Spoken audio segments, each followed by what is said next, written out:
ನಮಸ್ತೆ ಫ್ರೆಂಡ್ಸ್, ಭೂಕಂಪಕ್ಕೂ ಮೊದಲೇ ಬೇರೆ ಪ್ರಾಣಿಗಳಿಗೆ ಅದು ಹೇಗೆ ಗೊತ್ತಾಗತ್ತೆ?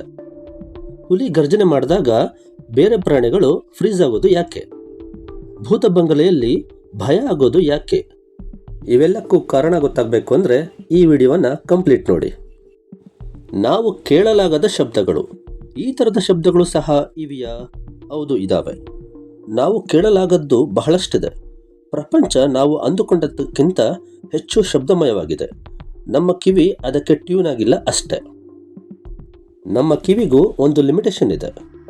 ನಾವು ಕೇವಲ 20 ಹರ್ಟ್ಸ್ನಿಂದ 20,000 ಹರ್ಟ್ಸ್ ಅಂದರೆ 20 ಹರ್ಟ್ಸ್ನಿಂದ 20 ಕಿಲೋ ಹರ್ಟ್ಸ್ ವರೆಗಿನ ಫ್ರೀಕ್ವೆನ್ಸಿ ಇರುವ ಶಬ್ದಗಳನ್ನಷ್ಟೇ ಕೇಳಬಲ್ಲೆವು.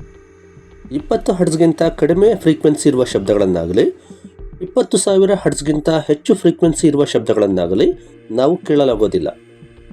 20 ಹರ್ಟ್ಸ್ನಿಂದ 20,000 ಹರ್ಟ್ಸ್ ಫ್ರೀಕ್ವೆನ್ಸಿ ಇರುವ ಶಬ್ದವನ್ನು ಆಡಿಬಲ್ ಸೌಂಡ್ ಅಂತ ಕರಿತೀವಿ.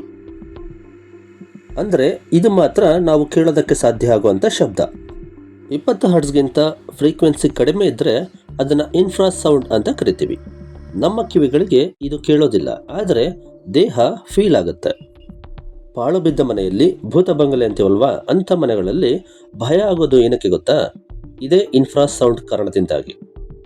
ಹಳೆಯ ಮನೆಗಳಲ್ಲಿ ಸಣ್ಣ ಬಿರುಕು, ಒಡೆದ ಕಿಟಕಿ, ಚಿಮಣಿ, ತೆರೆದ ಬಾಗಿಲು ಇದ್ದೇ ಇರುತ್ತೆ. ಗಾಳಿ ಈ ಸಣ್ಣ ತೂತುಗಳ ಮೂಲಕ ಹಾದು ಹೋದಾಗ ಬಾಟಲಿಯ ಬಾಯಿಗೆ ಊದಿದಾಗ ಶಬ್ದ ಬಂದಂಗೆ ಇಡೀ ಮನೆಯೇ ಒಂದು ದೊಡ್ಡ ಪೈಪ್ ಆರ್ಗನ್ ಆಗುತ್ತೆ. ತೂತು ದೊಡ್ಡದಾದಷ್ಟು, ಕೋಣೆ ಉದ್ದ ಇದ್ದಷ್ಟು ಫ್ರೀಕ್ವೆನ್ಸಿ ಕಡಿಮೆ ಆಗುತ್ತೆ. 18 ಹರ್ಟ್ಸ್ ಶಬ್ದ ಬರೋದಕ್ಕೆ 5ರಿಂದ 6 ಮೀಟರ್ ಉದ್ದದ ಕಾರಿಡಾರ್ ಮತ್ತು ಸಣ್ಣ ಗಾಳಿ ಸಾಕಾಗುತ್ತೆ. 18.9 ಹರ್ಟ್ಸ್ ಫ್ರೀಕ್ವೆನ್ಸಿಯನ್ನು ನಾವು ಗೋಸ್ಟ್ ಫ್ರೀಕ್ವೆನ್ಸಿ ಅಥವಾ ಫಿಯರ್ ಫ್ರೀಕ್ವೆನ್ಸಿ ಅಂತ ಕರಿತೀವಿ. ಈ ಶಬ್ದದಿಂದಲೇ ಭಯ, ಆತಂಕ ಆಗುತ್ತೆ.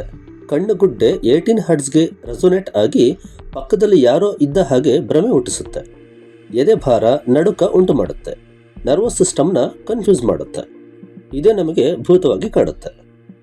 ಕೆಲವು ಹಾರರ್ ಸಿನಿಮಾಗಳಲ್ಲಿ ಬ್ಯಾಕ್ಗ್ರೌಂಡ್ ಮ್ಯೂಸಿಕ್ಗೆ 18 to 19 ಹರ್ಟ್ಸ್ ಇನ್ಫ್ರಾಸೌಂಡನ್ನು ಮಿಕ್ಸ್ ಮಾಡ್ತಾರೆ.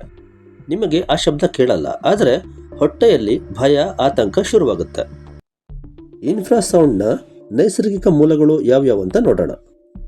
ಭೂಕಂಪವು 0.1 ಹರ್ಟ್ಸ್ನಿಂದ 10 ಹರ್ಟ್ಸ್ನ ಫ್ರೀಕ್ವೆನ್ಸಿವರೆಗೂ ಸೌಂಡನ್ನು ಪ್ರೊಡ್ಯೂಸ್ ಮಾಡುತ್ತೆ. ಭೂಮಿ ಅದುರೋದಕ್ಕೆ ಮೊದಲೇ ಪ್ರಾಣಿಗಳಿಗೆ ಗೊತ್ತಾಗೋದು ಇದರಿಂದಲೇ. ಜ್ವಾಲಾಮುಖಿ ಸ್ಫೋಟಗೊಳ್ಳೋದಕ್ಕೂ ಗಂಟೆಗಳ ಮೊದಲು ಇನ್ಫ್ರಾಸೌಂಡ್ ಹೊರಬರುತ್ತೆ. ಸಮುದ್ರದ ದೊಡ್ಡ ಅಲೆಗಳು 16 ಹರ್ಟ್ಸ್ನಷ್ಟು ತರಂಗ ಸೃಷ್ಟಿ ಮಾಡ್ತವೆ. ಗುಡುಗು ಸಿಡಿಲು ಜೊತೆ ಲೋ ಫ್ರೀಕ್ವೆನ್ಸಿ ಸೌಂಡ್ ಸೃಷ್ಟಿಯಾಗತ್ತೆ. ಬಿರುಗಾಳಿಗೂ ಮೊದಲು ಸಹ ಇನ್ಫ್ರಾಸೌಂಡ್ ಬರುತ್ತೆ. ಆನೆಗಳು 14 to 35 ಹರ್ಟ್ಸ್ ಫ್ರೀಕ್ವೆನ್ಸಿ ಬಳಸಿ 10 ಕಿಲೋಮೀಟರ್ ದೂರದವರೆಗೆ ಸಂವಹನ ಮಾಡಿ ನಾನು ಇಲ್ಲಿದ್ದೀನಿ ಅಥವಾ ಅಪಾಯ ಇದೆ ಅಂತ ಹೇಳ್ಕೊಳ್ತವೆ. ಹುಲಿ ಸಿಂಹಗಳು 18 ಹರ್ಟ್ಸ್ನಲ್ಲಿ ಗರ್ಜಿಸಿದಾಗ ಬೇರೆ ಪ್ರಾಣಿಗಳಿಗೆ ಅದು ಫೀಲ್ ಆಗಿ ಅವು ಫ್ರೀಸ್ ಆಗ್ತವೆ. ತಿಮಿಂಗಿಲ 15 to 20 ಹರ್ಟ್ಸ್ ಸಾಂಗ್ಸನ್ನು ಸಾಗರದ ತುಂಬ ಹರಡ್ತವೆ. ಖಡ್ಗಮೃಗ, ಜಿರಾಫೆ ತಾವು ಗುಂಪನ್ನು ಕಾಪಾಡಿಕೊಳ್ಳೋದಕ್ಕೆ ಇನ್ಫ್ರಾಸೌಂಡ್ನ ಬಳಸ್ತವೆ. ಪಾರಿವಾಳಗಳು ಹವಾಮಾನ ಬದಲಾವಣೆ ಮತ್ತು ಪರ್ವತಗಳನ್ನು ಇನ್ಫ್ರಾಸೌಂಡ್ನಿಂದ ಗ್ರಹಿಸ್ತವೆ.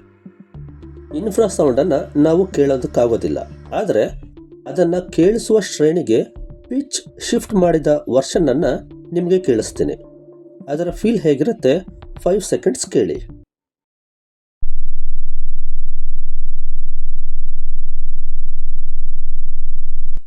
ಈಗ ನಾವು 20,000 ಹರ್ಟ್ಸ್ಗಿಂತ ಹೆಚ್ಚು ಫ್ರೀಕ್ವೆನ್ಸಿ ಇರುವ ಶಬ್ದಗಳ ಬಗ್ಗೆ ತಿಳ್ಕೊಳ್ಳೋಣ.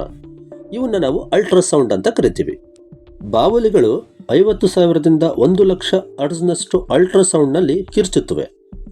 ಸೆಕೆಂಡಿಗೆ 200 ಸಲ ಎಕೋ ಕೇಳಿ ಸೊಳ್ಳೆಯನ್ನು ಹಿಡಿಯುತ್ತೆ. ಕಣ್ಣು ಮುಚ್ಚಿದ್ರೂ ಅದು ದಾರಿ ತಪ್ಪೋದಿಲ್ಲ. ಡಾಲ್ಫಿನ್ಗಳು 10,000 ಹರ್ಟ್ಸ್ ಅಲ್ಟ್ರಾಸೌಂಡ್ನಿಂದ ಸಮುದ್ರದಲ್ಲಿ ಮೀನು ಎಲ್ಲಿ ಅಡಗಿದೆ, ಮರಳು ಎಷ್ಟು ಆಳ ಇದೆ ಅನ್ನೋದನ್ನು ತಿಳಿದುಕೊಳ್ತವೆ. ನಾಯಿಗಳಿಗೆ ನಾವು ಊದುವ ಡಾಗ್ ವಿಷಲ್ ಪೊಲೀಸ್ ಸೈರನ್ ಥರ ಕೇಳುತ್ತೆ, ಆದರೆ ನಮಗೆ ಆ ಶಬ್ದ ಕೇಳೋದಿಲ್ಲ. ಈ ಅಲ್ಟ್ರಾಸೌಂಡನ್ನು ಆಸ್ಪತ್ರೆಯಲ್ಲಿ ಸ್ಕ್ಯಾನ್ ಮಾಡೋದಕ್ಕೆ, ಹಾಗೆಯೇ ಫಿಸಿಯೋಥೆರಪಿಗೆ ಹಾಗೆಯೇ ಕಿಡ್ನಿ ಸ್ಟೋನ್ ಪುಡಿ ಮಾಡೋದಕ್ಕೆ ಬಳಸ್ತಾರೆ. ಅಷ್ಟೇ ಅಲ್ಲ, ಕನ್ನಡಕ, ಆಭರಣ ಹಾಗೆಯೇ ಸರ್ಜಿಕಲ್ ಟೂಲ್ಗಳಲ್ಲಿನ ಧೂಳನ್ನು ತೆಗೆಯೋದಕ್ಕೆ ಕೂಡ ಇದನ್ನು ಬಳಸ್ತಾರೆ. ಇಲಿ ಮತ್ತು ಜಿರಳೆಗಳನ್ನು ಓಡಿಸೋದಕ್ಕೆ ಬಳಸುವಂತಹ ಪೆಸ್ಟ್ ರಿಪೆಲ್ಲರ್ಗಳಲ್ಲಿ ಕೂಡ ಈ ಅಲ್ಟ್ರಾಸೌಂಡನ್ನು ಬಳಸುತ್ತಾರೆ. ಅದರಲ್ಲಿ 30,000 ಹರ್ಟ್ಜ್ವರೆಗೂ ಇರುತ್ತೆ. ಈಗ ಕೆಲವು ಇಂಟ್ರೆಸ್ಟಿಂಗ್ ವಿಷಯಗಳನ್ನು ಹೇಳ್ತೇನೆ. ನಿಮ್ಮ ಮೊಬೈಲ್ನ ಪ್ರಾಕ್ಸಿಮಿಟಿ ಸೆನ್ಸರ್ ಕೂಡ ಅಲ್ಟ್ರಾಸೌಂಡನ್ನು ಬಳಸುತ್ತೆ. ಕಾಲ್ ಮಾಡಿದಾಗ ಮೊಬೈಲ್ನ ಕಿವಿ ಹತ್ತಿರ ತಂದರೆ ಸ್ಕ್ರೀನ್ ಆಫ್ ಆಗೋದು ಇದೇ ಕಾರಣದಿಂದಾನೆ. ನಾವು ಹುಟ್ಟಿದಾಗ 20,000 ಹರ್ಟ್ಸ್ ಫ್ರೀಕ್ವೆನ್ಸಿವರೆಗೂ ಕೇಳಿಸ್ತಾ ಇರುತ್ತೆ. 20 ವರ್ಷಕ್ಕೆ ಬಂದಾಗ 17,000 ಹರ್ಟ್ಸ್ವರೆಗೂ ಕೇಳಿಸುತ್ತೆ. 40 ವರ್ಷಕ್ಕೆ ಬಂದಾಗ 15,000 ಹರ್ಟ್ಸ್ವರೆಗೂ ಕೇಳಿಸುತ್ತೆ. 60 ವರ್ಷಕ್ಕೆ ಬಂದಾಗ 12,000 ಹರ್ಟ್ಸ್ ಮಾತ್ರ ಕೇಳುತ್ತೆ. ಯೂಟ್ಯೂಬ್ನಲ್ಲಿ 20 hertz to 20 kilo hertz hearing test ಅಂತ ಸರ್ಚ್ ಮಾಡಿ. ಹೆಡ್ಫೋನ್ ಹಾಕಿ ಚೆಕ್ ಮಾಡಿ. ನಿಮ್ಮ ಕಿವಿ ಎಷ್ಟು ವರ್ಷ ಯಂಗ್ ಇದೆ ಅಂತ ಗೊತ್ತಾಗುತ್ತೆ. ಕೇಳಿದ್ರಿ ಅಲ್ವಾ ನಾವು ಕೇಳಲಾಗದ ಶಬ್ದಗಳ ಬಗ್ಗೆ? ವಂದನೆಗಳು.